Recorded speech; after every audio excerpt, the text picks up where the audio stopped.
The mission of New Beginnings is to prepare our students for life both in high school, college, and beyond.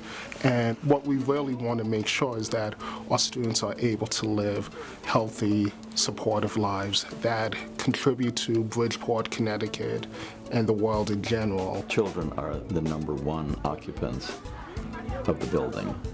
It's not the teachers, it's not the administrators, it's not the parents, it's the kids. With the amount of students here, I can honestly say that the principal, even the staff members, know every single child's name, who's coming in, who's going out.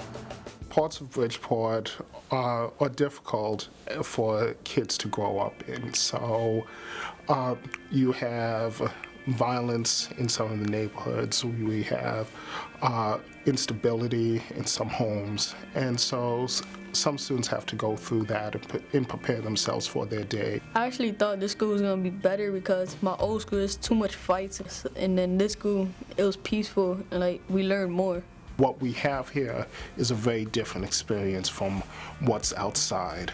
Something has gone wrong with the American public school system. Those who graduate at roughly 8th grade reading level. So there's something wrong. School is unresponsive.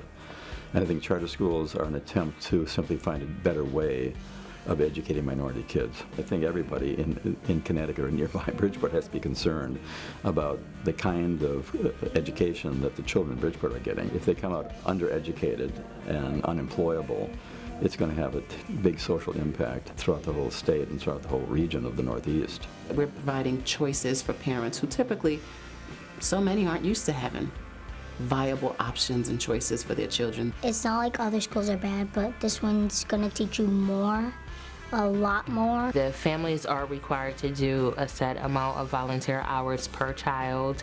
So many of them, 83% of them, graduate from New Beginnings Family Academy and end up in fabulous high schools. I mean, highly competitive schools, St. Luke's and Greens Farms Academy, Notre Dame, Fairfield Prep, really good schools, Hopkins and New Haven. That makes us proud. This school has many great teachers here. They're trying to push us harder to learn more and learn different things.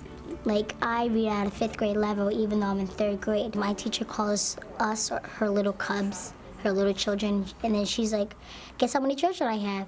20 something. And she's like, what are you talking about? My class. Is that right? Yeah. Yes, good job. All right, now we have a car. I actually think if you're a stricter teacher, it's better. Students learn more.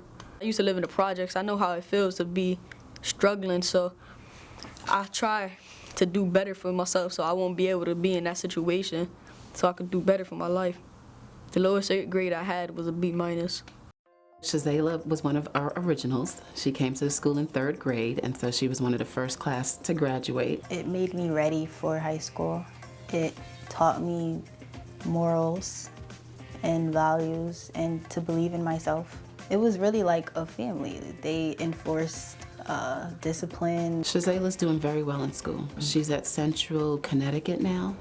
She is making A's and B's mostly.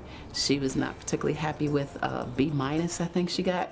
And I told her not to be so hard on herself. I'm taking courses that I like. I'm taking biomolecular science. I have 2 psychology classes. I have a math course, and I have a philosophy course. So I think all is well. Till this day, I still have 5 academic awards on my wall at home. So, I mean, you can't miss it. I never got any behavior awards, but I did get academic awards. My mom, she didn't really have an education, so she really pushed like having an education on us. Like, she knew that we could get a good education, and she didn't feel like public schools were really doing it for us. She was a serious student when she was here, took work very, very serious, always was a high achiever. From 3rd grade, they had already started preparing us for college and asking us, like, what do we want to be? How do we plan on getting there? And we used to go on college trips, so it's like they always prepared us to go to college and always pushed college on us, so we knew like that we could do it and that's the place we should be. After high school, she got a full ride to Fairfield University. She's studying sociology. She wants to go into the nonprofit world and do great and wonderful things for youth. She thinks her generation is confused. And she wants to make a difference. I kind of want to give back to my community because I feel like in ways my community gave back to me.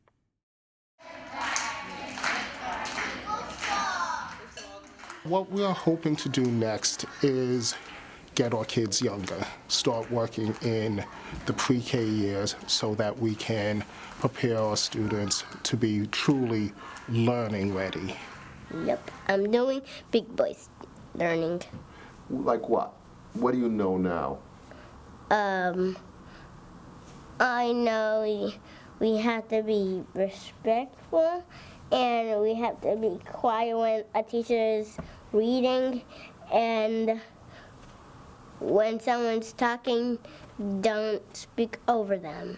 I always told my teacher that I want to be a teacher, I want to be a teacher. And sometimes we can remember the things from when we were in school and that we can do the exact same thing but much more. What we're doing is socially important. It's important to these kids directly, but through these kids we're reaching, their parents and their grandparents. There's probably this community is 400 kids, but through the 400 kids we're reaching over 1,000 people, maybe as many as 2,000 people whose lives we are improving. Our school is supported through state funding, the funding formula, but that's not enough. Donors are incredibly important because that has truly made the difference for us to be able to give our students the experiences, to be able to provide the family support, to be able to provide an education on par with the most affluent communities in Connecticut. And we need that support to continue to do that. The biggest challenge, obviously, is raising the money that we need to close the gap in the operating budget. That number ranges from year to year between $400,000 and $600,000. That's a big number for a small school. And the reason why it's that big is because the state of Connecticut underfunds public charter schools. The truth is that we would not be able to keep the doors open without the generous support of donors each and every year. Individual donors who go into their pockets and say, we believe in what you folks do, New Beginnings Family Academy. You're making a huge difference in the lives of inner city children, and we want to help you. If it weren't for those people, New Beginnings would not be the success story that it is today. So we're very thankful to that. I think they're very generous because just to not even be in the school and know that they're doing good, that takes a lot of courage and confidence in the school, in the students, in the teachers. I would like to say thank you and keep on, because we'll try to do our best for you to keep coming to the school and visiting and donating. One they can do to help. One is they can simply write a check for us to help us fund that gap in state funding. And the other is to put pressure on the legislature in Hartford to improve funding for charter schools. The achievement gap in the state of Connecticut, unfortunately and surprisingly, is the largest of any state in the United States. I think that it should continue. It must continue because I feel like certain kids don't have the ability to learn in a big environment, that they need more one-on-one, and that's what New Beginning pretty much provides. I think if everyone were to know about New Beginnings, they would see that it's doing well. Kids are going to college, which is the main goal, to succeed in life. You are my strength, strength like no other, strength like no other reaches to me. You are my strength, strength like no other, strength like no other reaches to me.